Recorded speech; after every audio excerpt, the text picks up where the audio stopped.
A little girl told a mafia boss they're hurting my mom. What he did changed everything. Before we dive into the story, tell me where in the world you're watching from, and if this story steals your heart, please hit subscribe.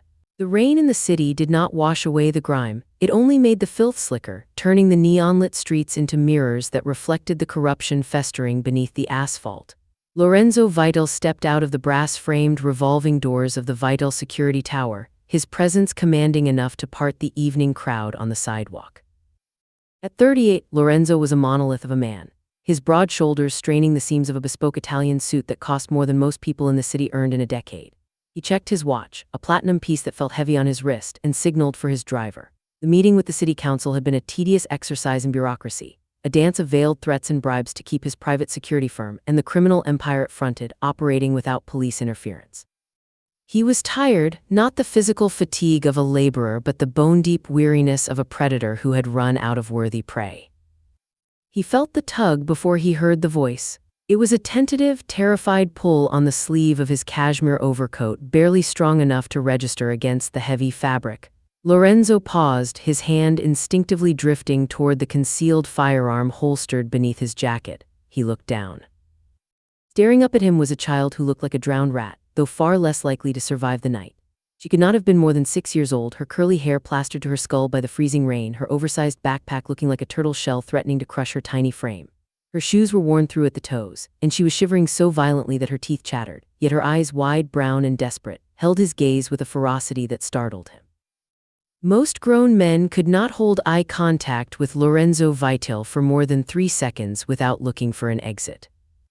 "Please," the girl whispered, her voice cracking under the weight of her terror. "They are hurting my mom." Lorenzo frowned, his gray eyes sweeping the immediate vicinity for a setup. A child was the oldest distraction in the book, a tug on the heartstrings while an assassin put a knife in your kidneys. But the street was clear save for the pedestrians hurrying to escape the downpour. His driver Marco had just pulled the black armored SUV to the curb and was stepping out, hand on his weapon, ready to shoo the beggar child away. Lorenzo raised a hand, stopping Marco in his tracks. He looked back down at the girl, who is hurting her.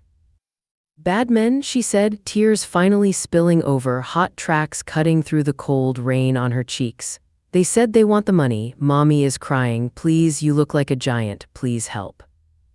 "You look like a giant." It was such an absurd, childish observation that it cracked the ice encasing Lorenzo's chest. He should have ignored her. He should have gone into his warm car, poured a scotch, and forgot he ever saw this urchin. But the desperation in her eyes triggered a memory he had buried 20 years ago, the memory of his own helplessness when the world had come for his family. He made a decision that defied all logic and business sense.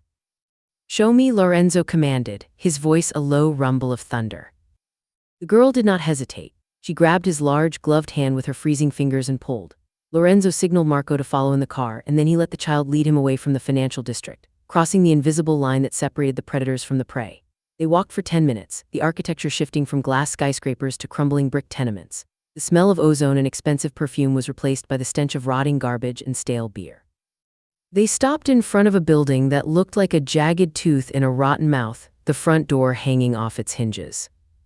"Upstairs," the girl whispered, pointing to a third-floor window where a yellow light flickered. Lorenzo removed his leather gloves, tucking them into his pocket. "Stay here," he ordered the girl. "I want to go to Mommy," she protested, clinging to his leg.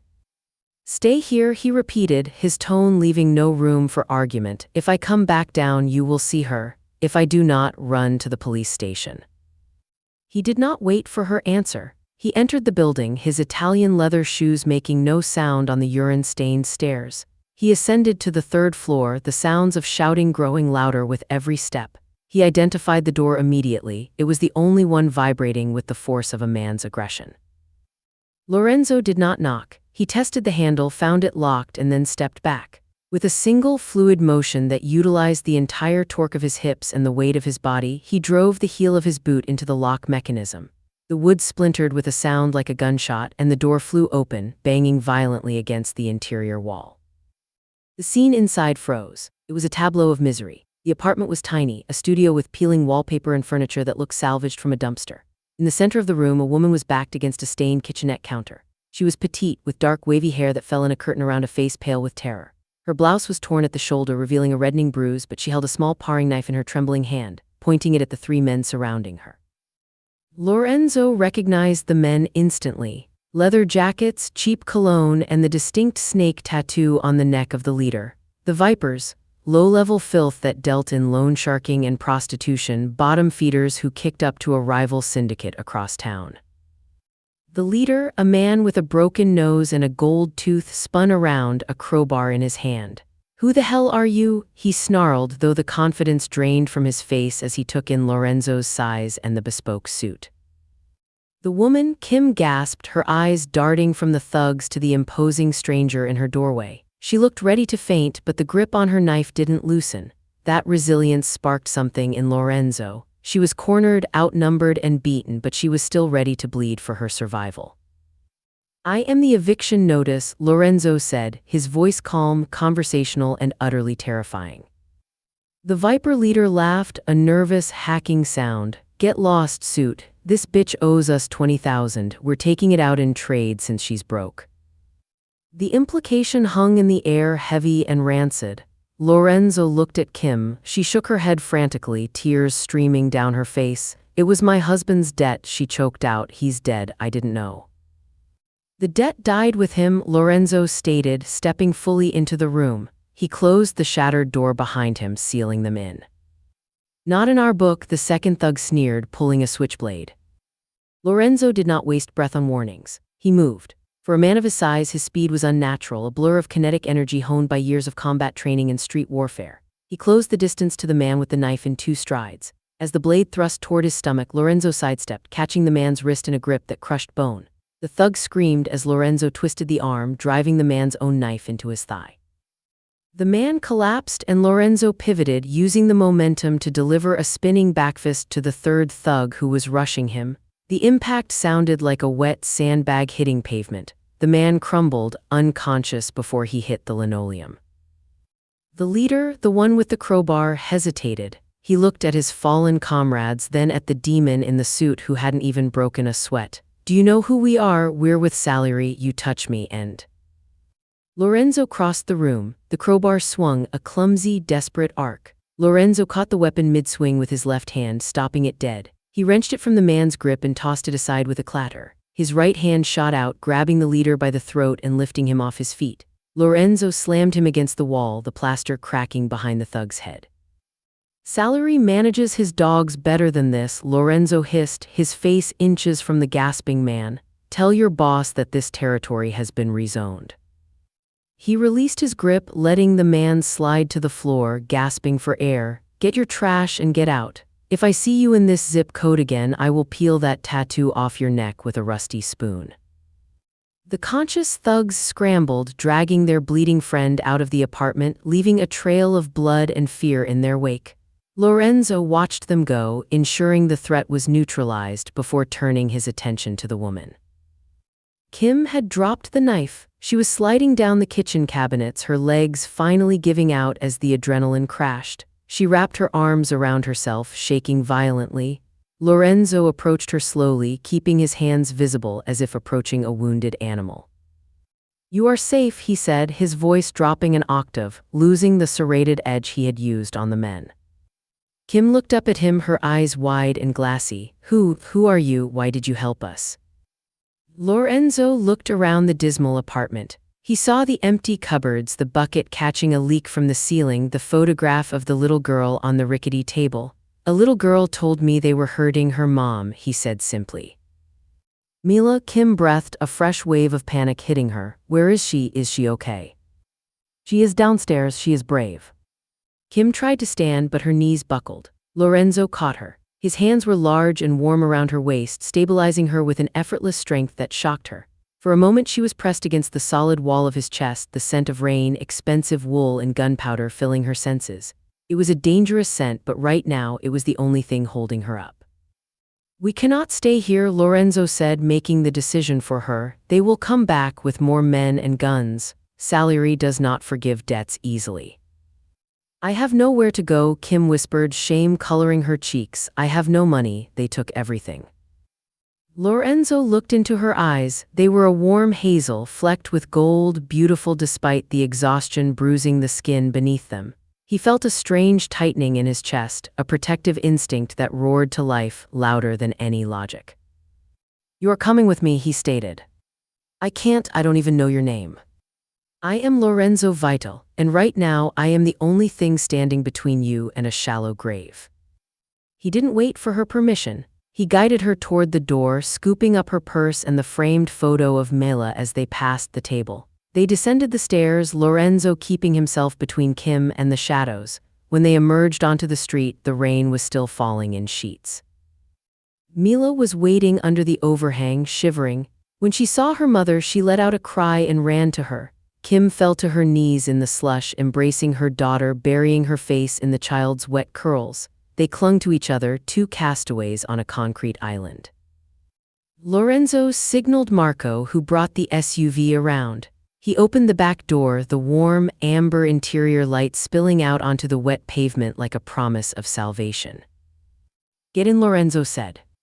Kim looked at the car, then at Lorenzo. She saw the hardness in his face, the scar cutting through his eyebrow, the lethal grace with which he carried himself. She knew with a terrifying certainty that stepping into that car was crossing a threshold she could never uncross. He was dangerous, perhaps more dangerous than the men he had just beaten, but he had answered a child's plea.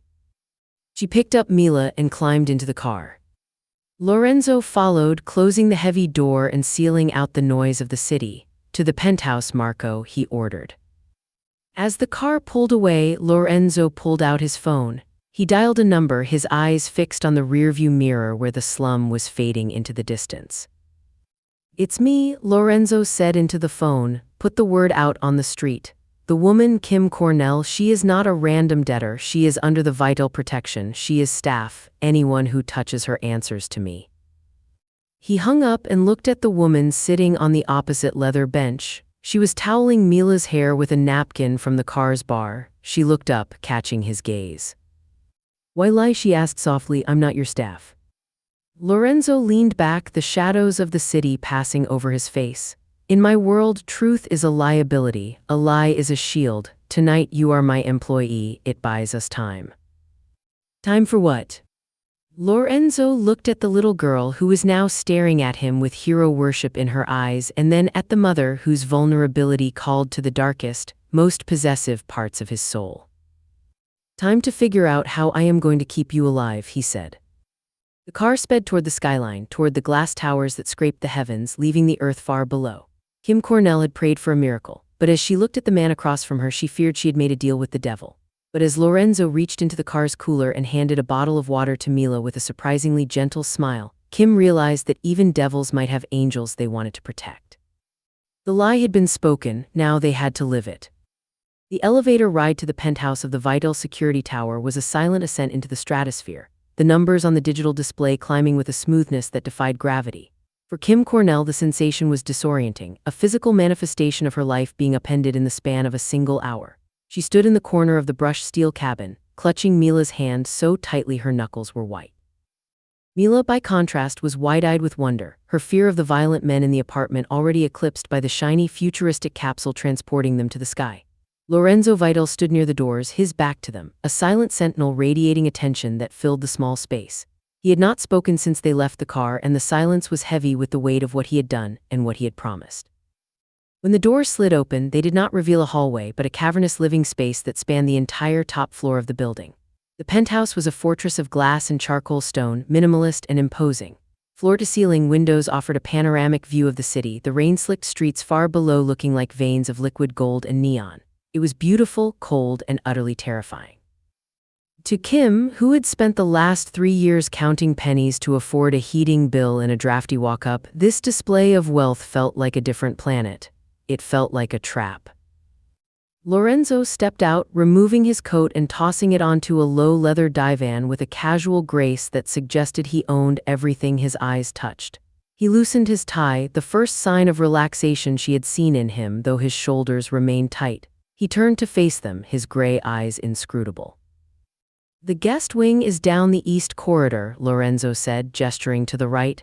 "There are 2 bedrooms with en-suite baths. You will find everything you need. The kitchen is fully stocked. Marco will bring up fresh clothes for both of you within the hour."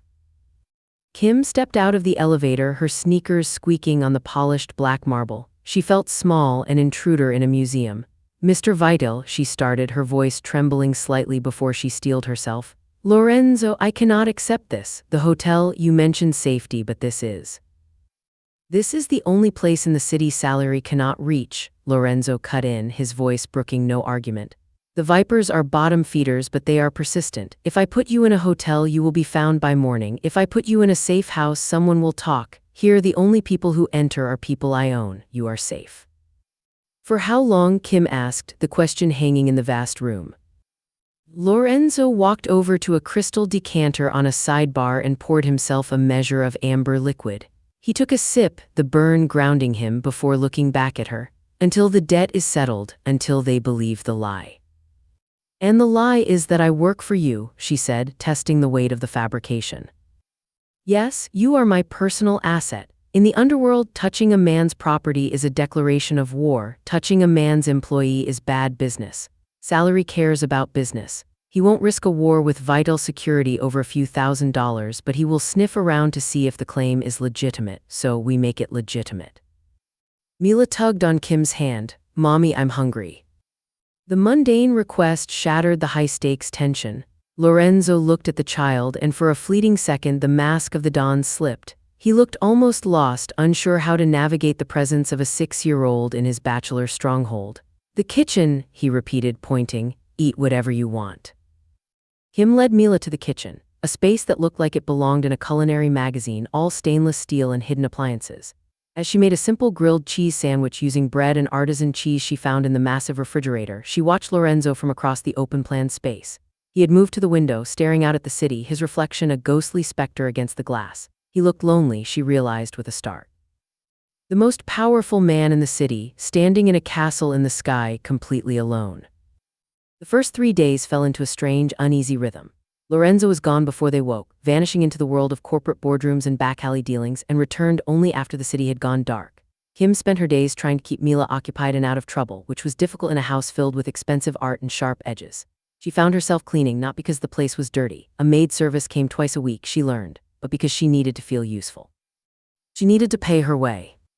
On the 4th evening, Lorenzo returned earlier than usual. He found Kim on her knees in the living room, scrubbing a smudge from the marble floor, while Mila sat on the expensive leather sofa watching cartoons on a television screen the size of a cinema display.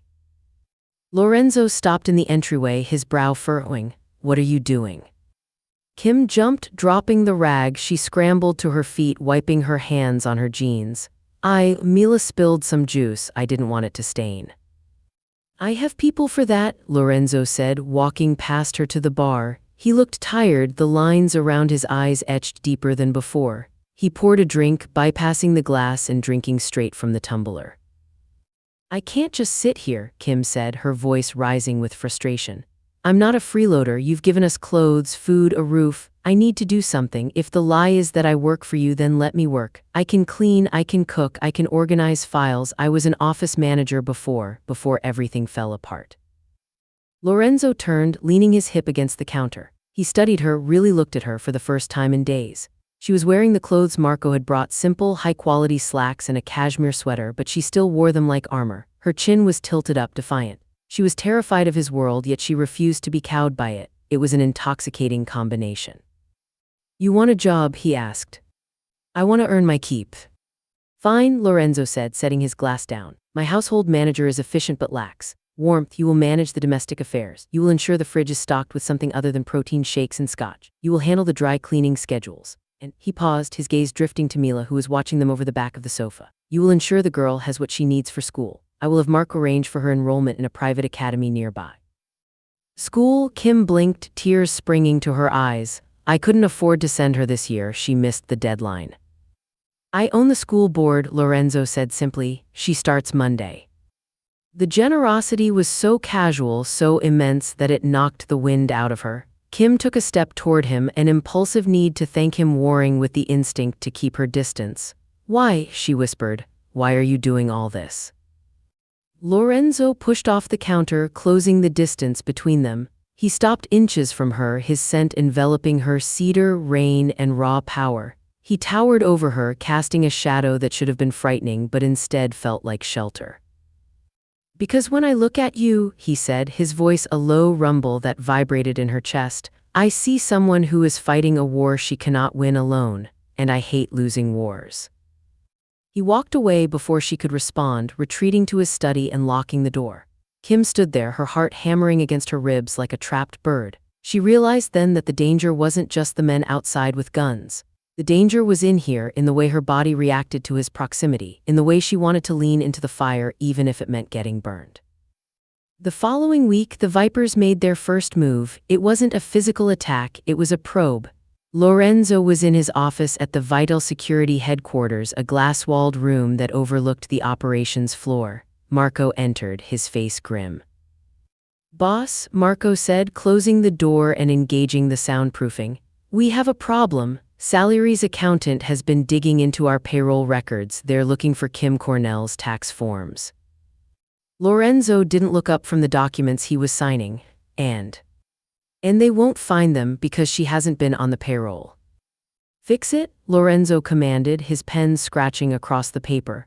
"Backdate her employment 6 months, create a paper trail. Emails, memos, direct deposits. Make it look like she's been my personal assistant since January. If they find a gap, they find a reason to strike."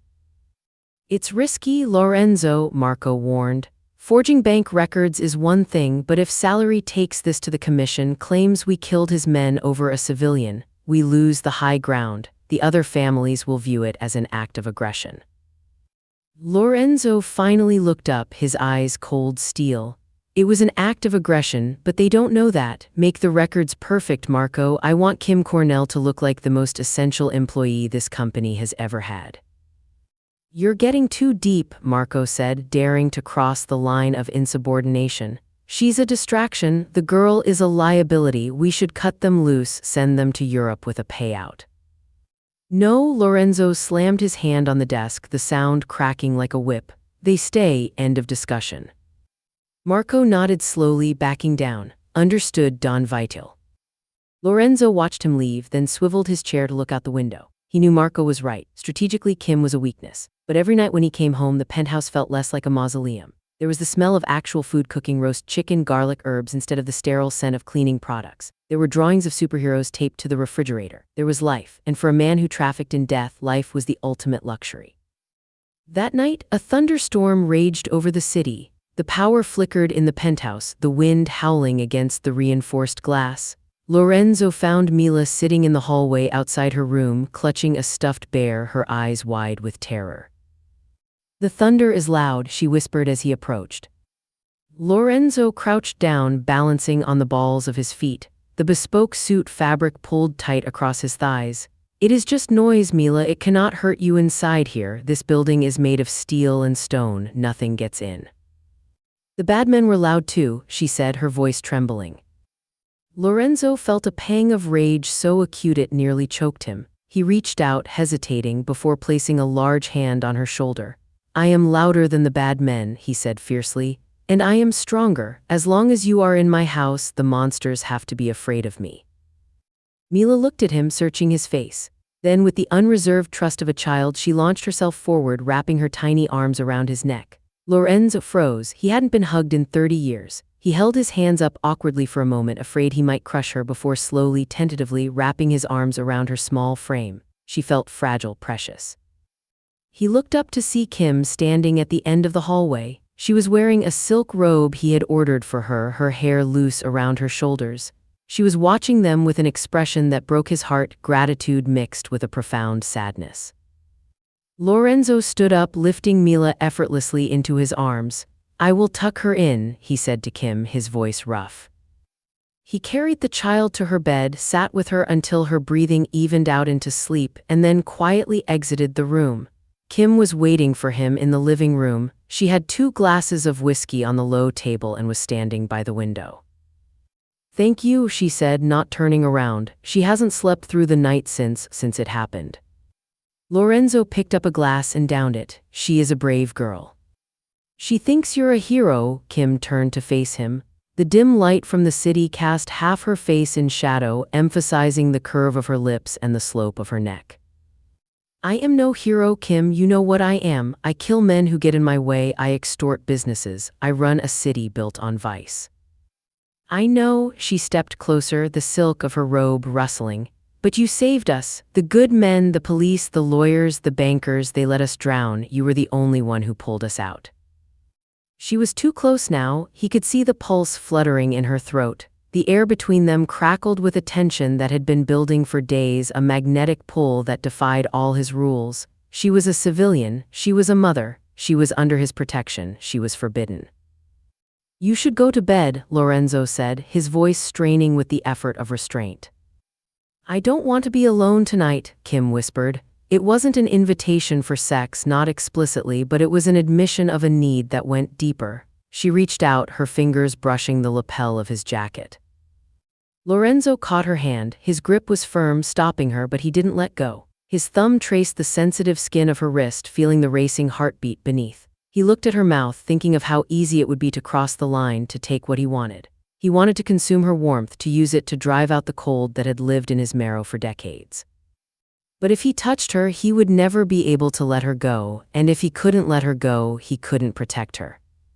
Kim, he warned, his voice a low growl, do not mistake gratitude for desire. I am not a safe man to want. I don't feel safe with anyone else, she countered, her eyes searching his. He pulled her closer just for a second, inhaling the scent of her hair before abruptly releasing her hand and stepping back. Go to your room, lock the door. He turned and walked out to the balcony into the driving rain, needing the cold to shock his system back into submission. He gripped the railing, his knuckles white. He had lied to the world that she was his, but the terrifying truth was that he was starting to wish it wasn't a lie. Below, in a black sedan parked across the street, a man with a telephoto lens lowered his camera. He checked the image on the digital screen, a silhouette of Lorenzo Vital on the balcony, and moments before, the shadow of a woman standing close to him in the window. The man picked up his phone. Mr. Salary, you were right, it's not just business, the Dawn has a weakness and she's right there in the penthouse. Lorenzo didn't see the car drive away. He only stared at the city, knowing that the walls he had built were strong, but the enemy was already finding the cracks in the foundation.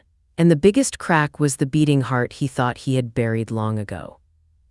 The message arrived not with a bang, but with the quiet slide of a manila envelope across a mahogany table. Lorenz sat in the back of a dimly lit cigar lounge in the neutral territory of the financial district, the air thick with the smell of roasted coffee and expensive tobacco. Across from him sat Vincent Salary, the underboss of the Viper Syndicate. Salary was a man of greasy charm and sharp teeth, wearing a suit that was too shiny and a smile that didn't reach his eyes. We did some digging, Lorenzo, Salary said, tapping a manicured finger on the envelope. Your new executive assistant. The one you killed 3 of my best earners for. It turns out she has a very interesting history, or rather, a very boring one. Lorenzo did not reach for the envelope. He sat perfectly still, his gray eyes fixed on Salary's throat, calculating the force required to crush the larynx. I told you, Salary, she is my employee. The matter is closed. Is it? Salary grinned, revealing the gold tooth. Because according to the marriage certificate and the foreclosure notices inside that folder, she is Kim Cornell, widow of a degenerate gambler named Marcus Cornell. A man who borrowed $50,000 from us, promised to pay double, and then drove his car off a bridge when the interest piled up. He left behind a wife and a kid. No employment history with Vital Security, no corporate footprint, just a desperate woman you picked up off the street. Lorenzo took a slow drag of his cigar, the smoke curling around his face like a shroud. You are mistaking my patience for weakness, Vincent. And you are mistaking a stray dog for a thoroughbred, Salary countered, his voice losing its playful edge. The commission is asking questions, Lorenzo. They want to know why the CEO of the city's premier security firm is starting wars over a piece of skirt that owes us money. You broke the code. You killed made men over a civilian. That makes you look unstable, and unstable men get replaced. Lorenzo leaned forward, the leather of his chair creaking. Tell the commission that if they want to question my methods, they can come to the tower. As for you, if you mention her name again, I will burn your operations to the ground, starting with your warehouses and ending with your house in the suburbs. He stood up, buttoning his jacket, leaving the envelope untouched on the table. But as he walked out into the cold night air, the threat lingered like poison. Salary knew, the lie had disintegrated. Kim was no longer a protected asset, she was a target, a symbol of Lorenzo's defiance. And in this city, symbols were destroyed to send a message. The penthouse was quiet when Lorenzo returned. The silence that usually brought him peace now felt oppressive. He found Kim in the library, a room lined with books he had never read, bought only to fill the shelves of a life that was more performance than reality. She was sitting in a high-backed armchair, staring at the rain lashing against the glass. She looked small, fragile, and utterly out of place among the leather and dark wood. Lorenzo stopped in the doorway, loosening his tie. The urge to go to her, to touch her, was a physical ache, but the meeting with Salieri had sharpened his instincts. He had to be cold. He had to be the general, not the man. "Pack your things," Lorenzo said, his voice stripping away the warmth that had been growing between them over the last week. Kim jumped, turning to face him. Her face was pale, her eyes wide. "What?" "Marco will have a plane ready in 2 hours," Lorenzo continued, walking past her to the desk. He opened a safe hidden behind a panel, pulling out stacks of cash and passports. "You are going to Zurich. I have a safe house there, new identities for you and Mila. You will be comfortable. You will be safe." Kim stood up, her hands trembling. "I don't understand. Yesterday you said we were safe here, you said." "Yesterday I lied," Lorenzo cut her off, slamming the safe door shut. "The lie is over. They know who you are. They know you are not my employee. You are a liability, Kim, and I cannot afford liabilities." The words hung in the air, cruel and precise. He watched the color drain from her face, watched the hope in her eyes turn to ash. It was better this way, he told himself. Break her heart so he could save her life. If she hated him, she would leave without a fight. Kim took a step back as if he had struck her. "Liability," she whispered. "That's what Marcus used to call us, when he lost the house, when he gambled away the college fund. He said we were the reason he couldn't think straight. He said we were the weight around his neck." Lorenzo froze. He turned to look at her, seeing not just fear but a deep, old wound ripping open. "He sold us," Kim said, her voice rising, cracking with a hysteria she had been suppressing for years. "Did you know that? My husband, before he killed himself, he called your rivals. He offered them Mila. He offered them his own daughter to clear the debt. That's why they came that night. That's why they felt they had the right to touch us. Because the man who was supposed to protect us sold us like cattle." The revelation hit Lorenzo like a physical blow. He had known the husband was a fool, but he hadn't known he was a monster. He looked at Kim, seeing the tremble in her hands, the devastating belief that she was something to be discarded, something that ruined men.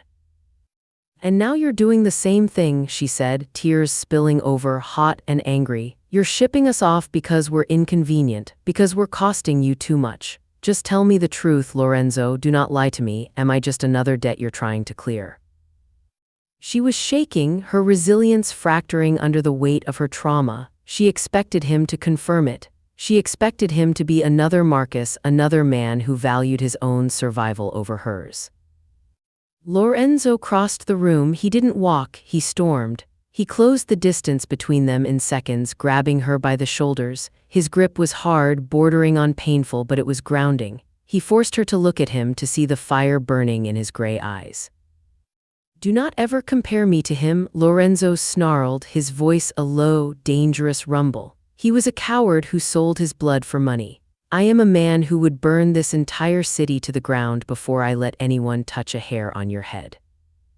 Kim gasped, stunned by the intensity of his rage. "But you said." "I said you are a liability because you make me weak," Lorenzo shouted, the confession tearing out of him. He released her shoulders and paced away, running a hand through his hair, his composure shattered. He turned back to her, his chest heaving. "You want to know the truth? Fine, I am not sending you away because you are a burden. I am sending you away because Salieri knows. He knows that I didn't kill those men for business. He knows I did it because I couldn't stand the thought of you being hurt. He knows that you are the only thing in this world that I care about, and that makes you the biggest target in the city." The silence that followed was deafening. Kim stared at him, her breath caught in her throat. The confession hung between them, raw and terrified. The ruthless Mafia Don, the CEO of Vital Security, had just admitted he was compromised. Kim took a tentative step toward him. "Lorenzo." Lorenzo turned away, walking to the window, looking out at the city he ruled. He unbuttoned his shirt cuffs, rolling up the sleeves to his elbows. He felt exposed, stripped of his armor. "I had a sister," he said quietly, his voice devoid of the anger from moments before. "Her name was Sophia. She was 22, beautiful, gentle like you." Kim stopped moving. She sensed that she was walking on holy ground, treading into the dark history that made the man. My father was a small-time enforcer. He owed money to the old regime. When he couldn't pay, they didn't come for him. They came for Sofia. Lorenzo grip tightened on the window frame, his knuckles white. I was 18. I tried to stop them. I fought, but I was just a boy. They beat me until I couldn't stand, and then they made me watch what they did to her. They took her from me, Kim. They broke her, and then they killed her just to teach my father a lesson about interest rates. Kim covered her mouth with her hand, tears slipping silently down her cheeks. The horror of it, the image of a young Lorenzo helpless and broken, tore at her heart. I made a vow that night, Lorenzo continued, his voice dropping to a whisper. As I lay in the hospital, listening to the doctors talk about how I might never walk properly again, I swore that I would never be powerless again. I swore that I would build a wall so high and so thick that no one could ever reach the people I loved. I built this empire on her grave. I became the monster so that no other monster could challenge me. He turned to face her. His eyes were dry, but they held an ocean of pain. For 20 years I have felt nothing. I shut it all off. I became the suit, the gun, the business, and then you tugged on my sleeve in the rain. He walked back to her, slowly this time. He stopped inches away, reaching out to take her hand. He guided her fingers to the scar that ran through his left eyebrow, then down to his jaw. Then he guided her hand to his chest, pressing her palm against the heavy, rhythmic thud of his heart beneath the silk shirt. You are not a liability, Kim. You are the first thing that has made me feel alive since Sofia died. And that terrifies me, because if I lose you, if I fail you like I failed her, there will be nothing left of me. Kim looked at him, really seeing him for the first time. He wasn't a god in a tower. He was a man built of scar tissue and grief, a man who had turned himself into a weapon to protect the innocent. The fear she had carried, the fear of his power, of his world, evaporated. In its place was a fierce, protective love that matched his own. She didn't pull away. Instead, she stepped closer, pressing her body against his. She reached up, cupping his face in her hands, her thumbs tracing the harsh lines of his cheekbones. You won't fail, she whispered fiercely. You aren't that boy anymore. You are Lorenzo Vital, and I am not going to Zurich. Lorenzo closed his eyes, leaning his forehead against hers. He let out a shuddering breath, the tension of the standoff leaving his body. If you stay, there is no going back. The war is coming to us. Let it come, Kim said, her voice steady. I spent years running from a man who didn't love me. I am not running from the man who saved me. Lorenzo opened his eyes. The gray was no longer cold, it was molten, burning with a possessiveness that scorched her soul. He wrapped his arms around her waist, pulling her flush against him. The contact was electric, a sudden shift from emotional confession to physical need. He lowered his head, his lips brushing against her ear. You are mine, Kim. I claimed you with a lie, but I am keeping you with the truth. You belong to me now. I belong to you, she echoed, surrendering to the gravity of him. He pulled back just enough to look at her mouth. The desire was raw, unguarded. He wanted to devour her, to imprint himself onto her skin so deeply that the world would know she was vital property. But he held back, waiting for her signal, giving her the agency her husband had stolen. Kim didn't hesitate. She rose on her tiptoes and pressed her lips to his. It wasn't a tentative kiss, it was a collision. Lorenzo groaned, a low sound in his throat, and deepened the kiss, his tongue sweeping into her mouth, claiming her, tasting her. His hands moved over her back, memorizing the curve of her spine, the softness of her waist. For the first time in his life, the darkness inside him didn't feel like a void, it felt like a container for her light. They broke apart, breathless, their foreheads resting together. The storm outside battered the windows, a prelude to the violence Salieri would unleash. But in the quiet of the library, the pact was sealed. They were no longer protector and victim. They were partners bound by blood and secrets. Go check on Mila, Lorenzo murmured, his voice rough with unspent passion. Then come to my room. Kim nodded, her eyes shining. She turned and walked to the door, pausing at the threshold. She looked back at him, standing amidst the shadows of his empire. Lorenzo. Yes. Thank you for telling me about Sofia. Lorenzo watched her leave. He touched the spot on his chest where her hand had rested. The wound of his sister's death, which had bled silently for 2 decades, finally began to close. He walked to his desk, picked up his phone, and dialed Marco. Cancel the plane, Lorenzo ordered. But boss, Salieri. Let him come, Lorenzo said, his voice deadly calm. Prepare the men, double the perimeter, and Marco. Yes, Don Vital. Send a message to the commission. Tell them that Kim Cornell is not my employee. Tell them she is the future Mrs. Vital, and anyone who has a problem with that can take it up with me personally." He hung up the phone and walked toward the bedroom. The time for hiding was over. The time for war had begun, but for tonight there would be no war. Tonight there would only be the promise of the future and the woman who had brought a dead man back to life. The door to the master suite clicked shut, severing the connection to the rest of the penthouse, the city, and the war that was brewing in the wet streets below. The room was a sanctuary of shadows and moonlight, dominated by a massive bed that had until this moment been a place of solitude for Lorenzo Vital. Now it was the altar where he would offer up the last of his restraint.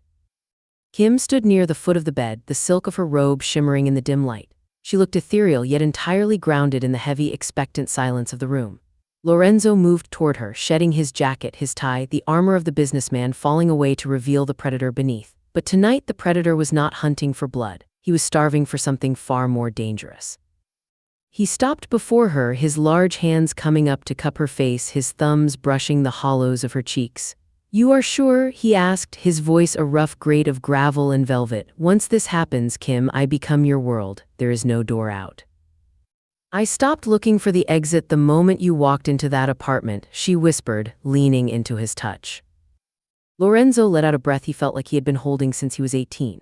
He kissed her, not with the bruising intensity of their encounter in the library, but with a slow, devastating thoroughness. It was a kiss of possession, a claiming that went deeper than skin.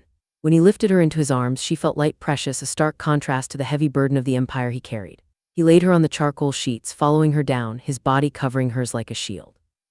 The night became a blur of sensation. For Lorenzo, it was an exorcism. Every touch, every gasp, every slide of skin against skin chipped away at the ice that had encased his heart since Sophia's death. He worshipped her body with a reverence that bordered on religious, mapping every curve, every scar, every inch of the woman who had dared to see the man behind the monster. For Kim, it was an awakening. After years of a marriage defined by neglect and transactional affection, Lorenzo's intensity was overwhelming. He didn't just want her, he needed her. He made love to her with a desperate, terrifying focus, as if she were the only source of oxygen in a burning room. When the climax came, it shattered them both, leaving them tangled in the sheets, breathless and raw. Lorenzo pulled her against his chest, wrapping his arms around her so tightly it would have been suffocating if it hadn't felt so safe. He buried his face in her hair, inhaling the scent of her, grounding himself in the reality of her warmth. "I promise you," he murmured into the darkness, the words vibrating against her skin, "I will build a fortress around us. No one will ever make you cry again. I will give you the world, Kim." "I don't want the world," she answered sleepily, her hand resting over his heart. "I just want you." Lorenzo kissed the top of her head, his gray eyes open and alert in the dark. He knew the cost of what they had just shared. He knew that by letting her in, he had given his enemies the ultimate weapon. But as he listened to her breathing even out, he knew he would pay any price. He would bankrupt his company, burn his city, and slaughter his rivals if it meant keeping this peace for one more hour. The peace lasted exactly 6 hours. The phone on the nightstand buzzed at 5:00 a.m. It was a harsh, rhythmic vibration that cut through the morning silence like a saw. Lorenzo was awake instantly, his hand shooting out to silence the device before it could wake Kim. She shifted, murmuring something unintelligible, and burrowed deeper into the pillows. Lorenzo slid out of bed, moving silently to the en-suite bathroom to take the call. "Report," he said, his voice instantly hard, the lover vanishing and the dawn returning. "It's bad, boss." Marco's voice was tight, laced with the background noise of sirens and shouting. "The warehouse in the meatpacking district. The one holding the shipment of servers and the cash reserves for the quarter. It's gone." "Gone," Lorenzo repeated, gripping the marble edge of the sink. "Bombed? Incendiary devices, 3 of them. They waited until the shift change, Lorenzo. They wanted a body count. We lost 4 men, 2 guards, 2 logistics staff, and they left a message." "What message?" "Painted on the only wall left standing, it says, 'The price of a whore is blood.'" Lorenzo stared at his reflection in the mirror. His face remained impassive, a mask of stone, but his eyes burned with a cold, white-hot fury. The insult to Kim was expected. The death of his men was a declaration of total war. Salary had escalated beyond business tactics. He was striking at the infrastructure of vital security, challenging Lorenzo's ability to hold his territory. Clean it up, Lorenzo ordered. Secure the perimeter, lock down the other sites, call the board. I want everyone in the conference room in 1 hour. He hung up and walked back into the bedroom. He stood over the bed for a moment, watching Kim sleep. She looked peaceful, her hair fanned out across the pillow, one arm thrown over the empty space where he had been. The promise he had made her only hours ago echoed in his mind. I will build a fortress. The fortress was under siege. He dressed in silence, choosing a suit of charcoal gray, crisp and severe. He strapped his shoulder holster on, checking the load of his sidearm. When he turned, he found Kim sitting up, the sheet pulled to her chest, watching him with wide, knowing eyes. You're leaving, she said. It wasn't a question. There has been an incident, Lorenzo said, sitting on the edge of the bed to put on his shoes. Work. Lorenzo, she said, her voice trembling slightly. I can hear the sirens from here. He paused, then turned to look at her. He reached out, cupping her cheek. Salary is making a move. He is trying to scare me. He is trying to make me regret you. Are you, she asked, searching his face, do you regret me? Lorenzo leaned in, kissing her forehead with a fierce tenderness. Never. Stay inside. Do not go near the windows. I will send extra guards to the elevator lobby. I will be back. He left before she could see the darkness that had settled in his eyes. He didn't want her to see the monster he was about to become. The conference room at Vital Security was a soundproofed glass cage suspended 40 stories above the city. The air conditioning was set to a chill, but the atmosphere in the room was stifling. Around the long table sat the board, not the corporate board of the security firm, but the inner circle of the Vital crime family. There was Marco, his second in command, Russo, the consigliere, an old man with thin lips and a mind like a steel trap, and the three capos who ran the enforcement, gambling, and logistics divisions. They all looked grim. The smell of fear was faint but present, mixing with the scent of stale coffee. Lorenzo entered and the room went silent. He walked to the head of the table, not sitting but standing with his hands resting on the leather back of his chair. He looked at each man in turn. 4 dead, Lorenzo stated, 4 of our own, because Vincent Salary thinks he can dictate who I sleep with. It's not just Salary anymore, Lorenzo, Russo said, his voice rasping. The commission met this morning. They are spooked. The explosion took out a city block. The police commissioner is calling every 10 minutes, threatening to raid the tower. The heat is too high. The other families are backing Salary. They say you've lost your perspective. Explain, Lorenzo demanded. Russo sighed, sliding a folder across the table. They see a pattern. You took a civilian with a debt to a rival family. You killed made men to protect her. Now you've declared her your partner. To them, it looks like you are dismantling the rules of our society for a love affair. They are saying you are compromised. They gave us an ultimatum. Lorenzo looked at the folder. He didn't need to open it to know what it contained. What is the price? You hand over the girl, Marco said quietly, looking down at his hands. You give Kim Cornell to Salary. He executes her for the debt and the death of his men. The debt is settled. The blood is paid. The war ends today.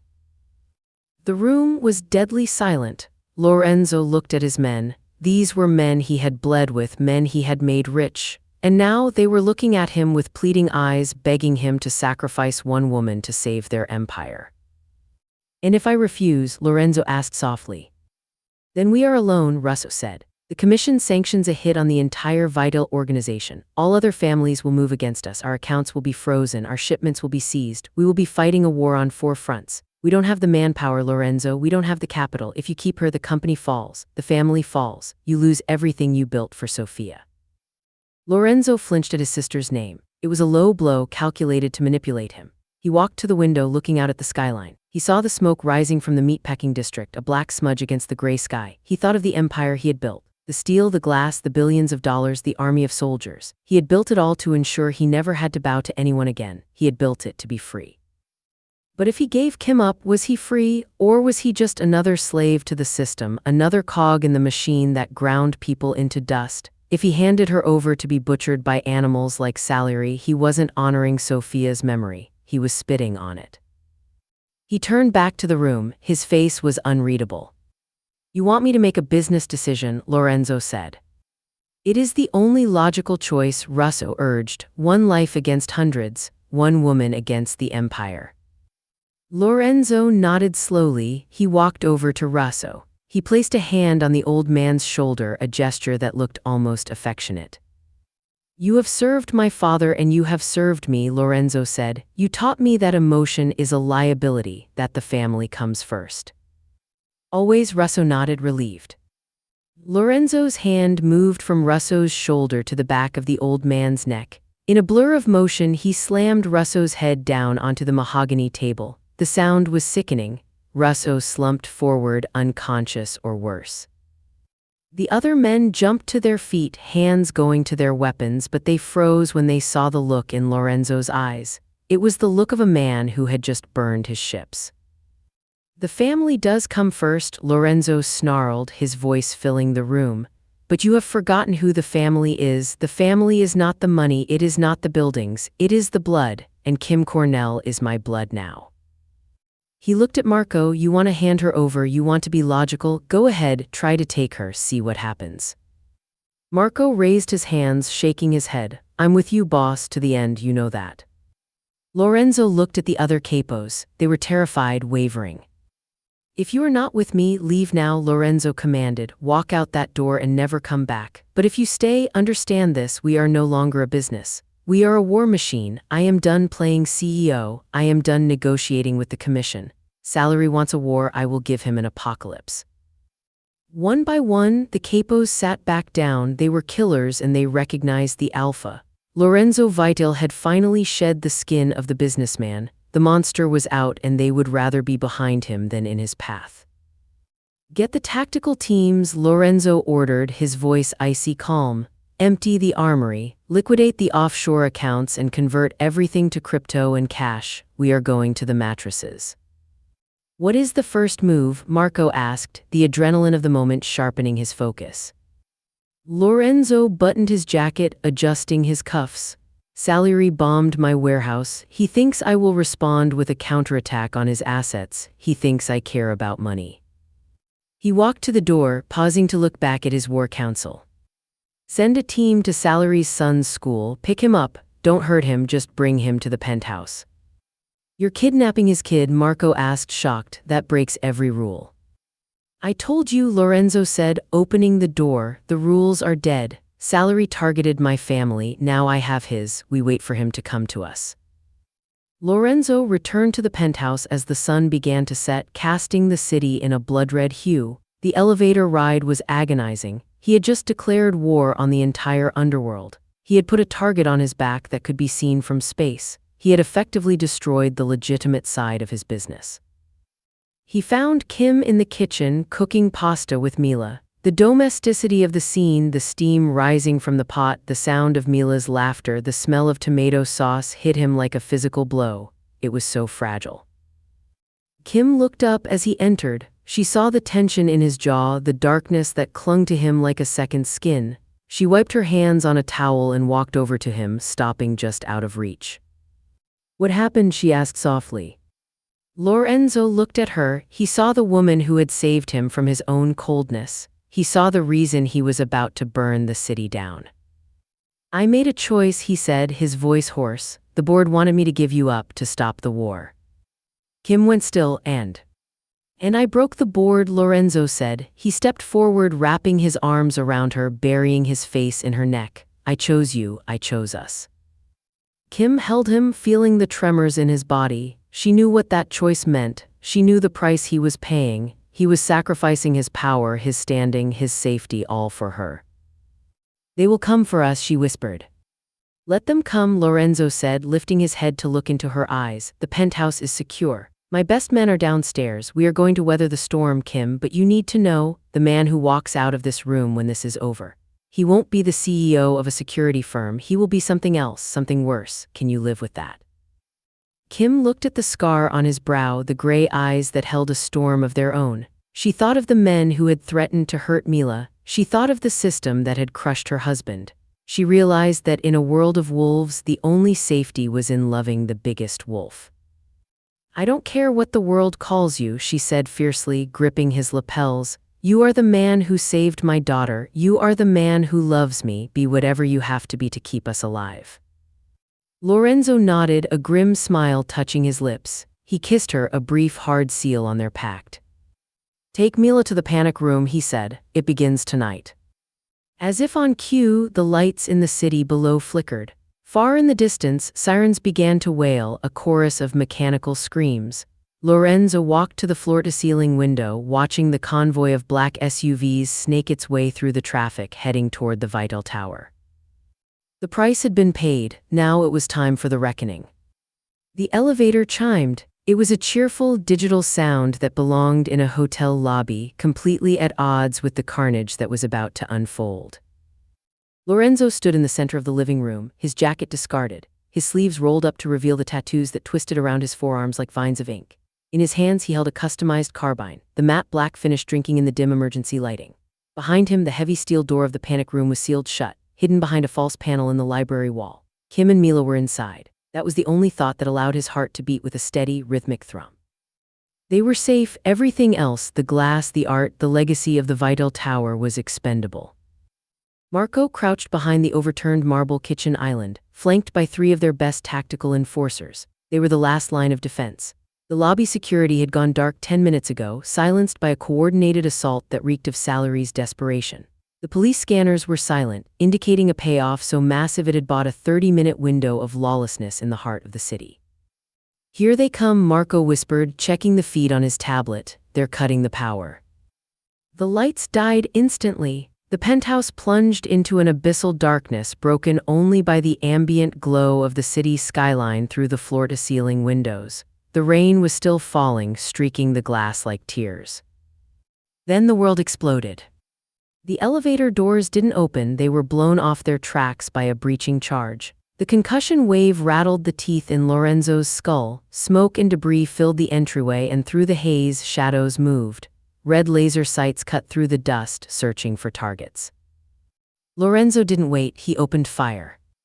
The carbine kicked against his shoulder, the muzzle flash illuminating the room in strobing bursts of violence. The first 2 shadows dropped, their tactical armor insufficient against the high-caliber rounds Lorenzo was using, but more poured in. Salary had sent a legion. They fanned out, taking cover behind the pillars and furniture, returning fire with a deafening roar. Bullets shredded the leather sofas, shattered the crystal decanters on the bar, and turned the drywall into dust. It was a cacophony of destruction, the sound of $1 billion being dismantled one round at a time. Lorenzo moved with the efficiency of a machine, sliding from cover to cover, firing controlled bursts. He was not the CEO tonight. He was the boy who had survived the slaughter of his family, grown into a man who had mastered the art of death. Inside the panic room, the silence was suffocating. The room was a concrete box, sterile and cold, lined with monitors displaying the chaos outside. Kim sat in the ergonomic chair in front of the console, Mila curled up on the cot in the corner with noise-canceling headphones over her ears, clutching her stuffed bear.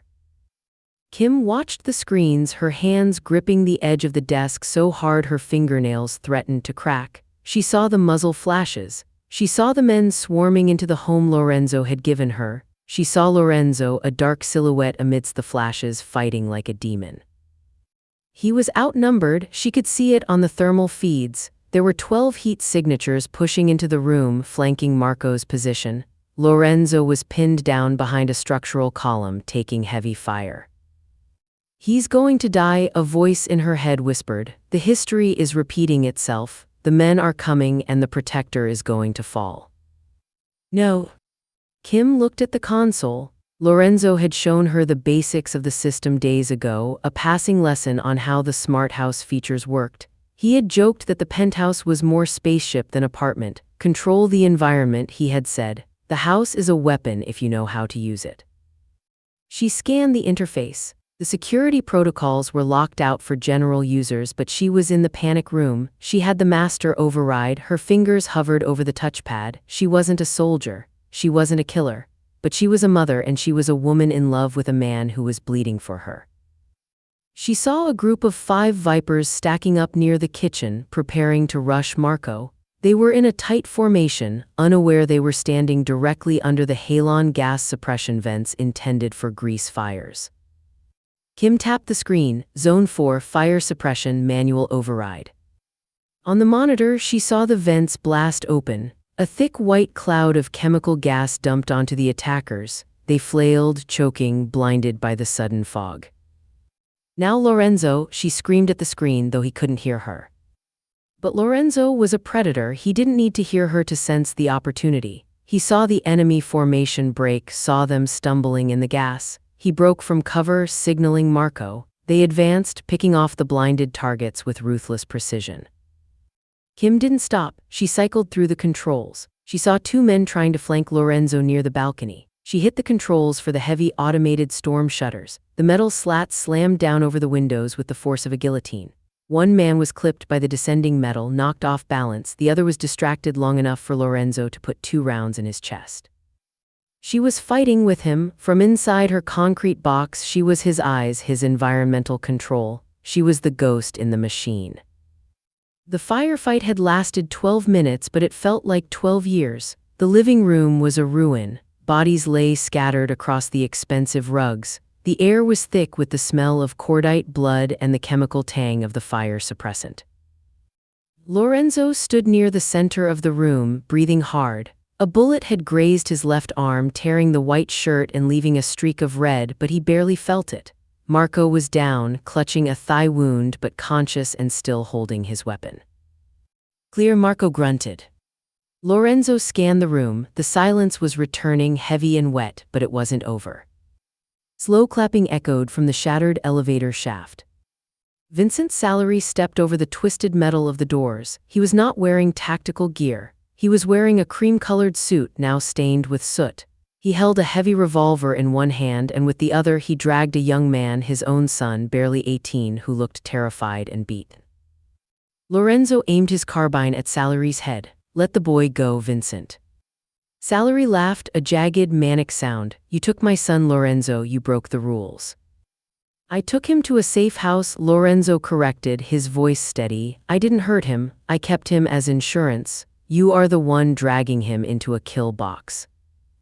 "You humiliated me," Salary screamed, the veneer of the businessman vanishing to reveal the petty thug beneath. "You chose a piece of trash over the commission. You think you can just walk away, you think you can be king." Lorenzo lowered the rifle slightly. "I am not trying to be king, Vincent, I am just cleaning up the mess." Salary raised the revolver not at Lorenzo but at the wall of the library. He knew where the panic room was. Everyone knew the layout of these penthouses. "Come out, Lorenzo, or I start putting rounds into the wall. Maybe I get lucky and a stray bullet finds a way in." Lorenzo dropped the rifle. It clattered loudly on the floor. "Okay," Lorenzo said, holding up his hands, "it's just us, you and me." Salary sneered, shoving his son to the floor. The boy scrambled away, weeping, hiding behind a sofa. Salary leveled the gun at Lorenzo's chest. "You ruined everything," Salary spat. Lorenzo looked at the gun, then he looked Salary in the eye. "You mistake power for fear, Vincent. You think because I have something to lose, I am weak, but you forgot something." "What?" Salary cocked the hammer. "I own this building," Lorenzo said. He didn't move, he didn't have to. The automated lighting system, which Kim had been manipulating, suddenly strobed. A single, high-intensity spotlight, usually used for architectural highlighting, blasted directly into Salary's face from the ceiling fixture above him. Salary flinched, blinded by the sudden searing light. In that split second, Lorenzo moved. He closed the 10 feet between them with the speed of a striking cobra. He didn't go for the gun, he went for the throat. His hand clamped around Salary's windpipe, crushing the cartilage. The gun went off, the bullet burying itself harmlessly in the ceiling. Lorenzo drove Salary backward, slamming him through the remaining glass of the balcony door. They tumbled out onto the wet terrace, the wind and rain whipping at them. Salary clawed at Lorenzo's face, gouging skin, desperate and feral, but Lorenzo felt no pain. He felt only the cold, absolute certainty of judgment. "You threatened my family," Lorenzo roared, lifting Salary up and pinning him against the railing. The drop was 40 stories. The city lights swam below them, a dizzying grid of apathy. "Lorenzo, wait," Salary gurgled, his eyes bulging. "The commission, they will." "The commission is next," Lorenzo said. He didn't throw him, that would be murder. Instead, Lorenzo shifted his grip, grabbed Salary by the lapels and headbutted him. The sound of the bone breaking was distinct. Salary went limp, sliding down to the wet concrete of the balcony floor, unconscious but alive. Lorenzo stood over him, chest heaving. He could kill him, it would be easy, it would be satisfying, but as the adrenaline faded, he looked back into the apartment. He saw the panic room door sliding open. Kim ran out. She didn't look at the bodies, she didn't look at the destruction. She ran straight to the balcony, ignoring the wind and the rain. Lorenzo. He turned. She crashed into him, wrapping her arms around his bloody torso, burying her face in his chest. He held her, his shaking hands coming up to cradle her head. He looked down at the unconscious Salary, then back at the woman in his arms. Killing him would solve the problem for tonight, but letting him live broken and beaten by a man who refused to play by the rules, that sent a message that would last a lifetime. Lorenzo keyed his radio. Marco, secure Salary, call the police, tell them we caught an intruder. Hand over all the surveillance footage of him breaking in and shooting up the place. We are pressing charges. Marco, who was tying a tourniquet around his leg, looked up and grinned through the pain. Going legitimate, boss. Lorenzo looked at Kim, wiping a smudge of soot from her cheek. Just for tonight. The aftermath was a blur of blue lights and lawyers. The police, finally embarrassed into doing their jobs by the sheer scale of the incident and the undeniable evidence of Salary's aggression, arrested the Viper boss and his surviving crew. The narrative was simple. A rival gang leader had attacked the home of a prominent CEO. The underworld politics were ignored. The headlines were all that mattered. Lorenzo didn't speak to the press. He stood in the lobby of the tower, watching the paramedics load Marco into an ambulance. His arm was bandaged, his suit ruined, but he stood tall. A black limousine pulled up. The window rolled down. It was the head of the commission, an ancient man named Don Morty. He looked at Lorenzo, then at the police cars, then at the unconscious Salary being wheeled out in handcuffs. You play a dangerous game, Vital, Morty said, his voice like dry leaves. I won, Lorenzo said simply. You broke the code, you involved the law.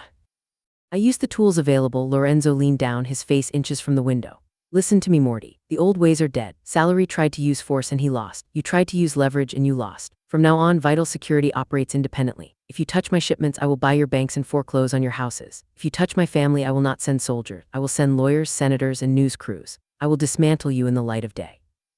Do we understand each other?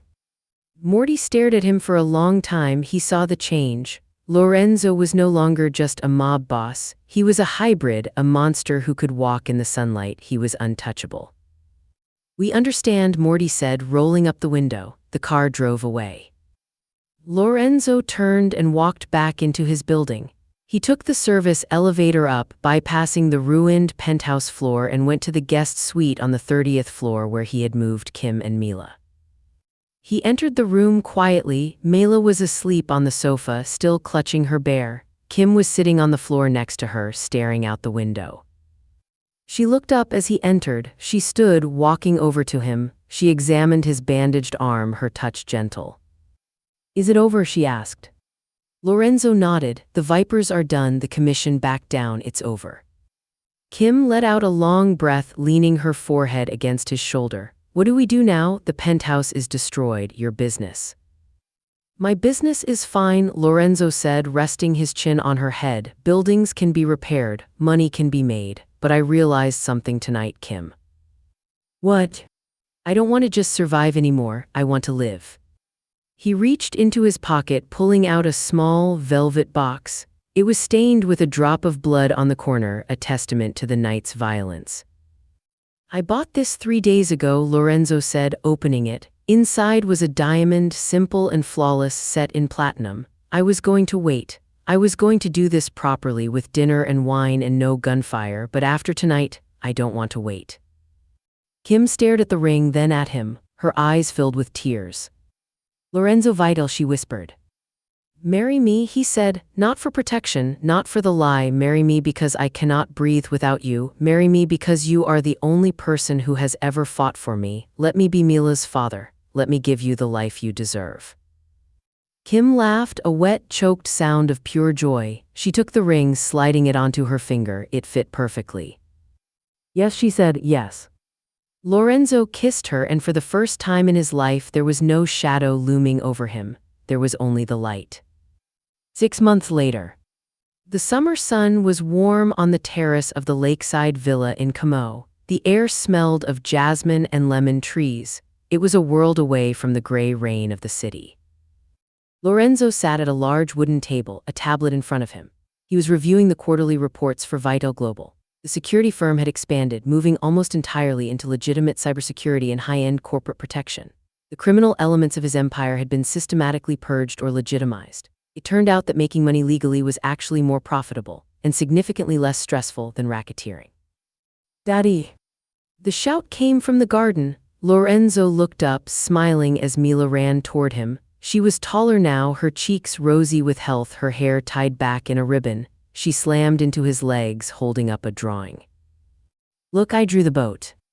Lorenzo set the tablet aside, ignoring the billion-dollar merger on the screen. He picked up the drawing, examining the scribbles of blue and white. "It is a masterpiece, Mila. We should hang it in the gallery."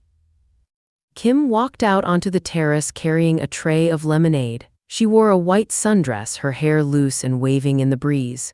She looked radiant, the haunted look of the debtor completely erased, replaced by the confidence of a woman who knew she was loved. She set the tray down and leaned over to kiss Lorenzo's cheek. "Marco is on the phone," she said. "He says the board is asking if you're coming back for the shareholder meeting next week." Lorenzo looked at his wife. He looked at his daughter, who was now running back to the grass to chase a butterfly. He looked at the lake, shimmering like a mirror. "Tell Marco to handle it," Lorenzo said, wrapping an arm around Kim's waist and pulling her onto his lap. "Tell him the CEO is busy." "Busy doing what?" Kim laughed, resting her head on his shoulder. Lorenzo looked at the two of them, his family, his fortress, his heart. "Busy protecting his assets," he said softly, kissing her. The darkness of the city was a distant memory. The little girl had told a mafia boss that they were hurting her mom, and in saving them, the boss had saved himself. The lie had become the truth, and the monster had become a king. And the king was finally truly happy.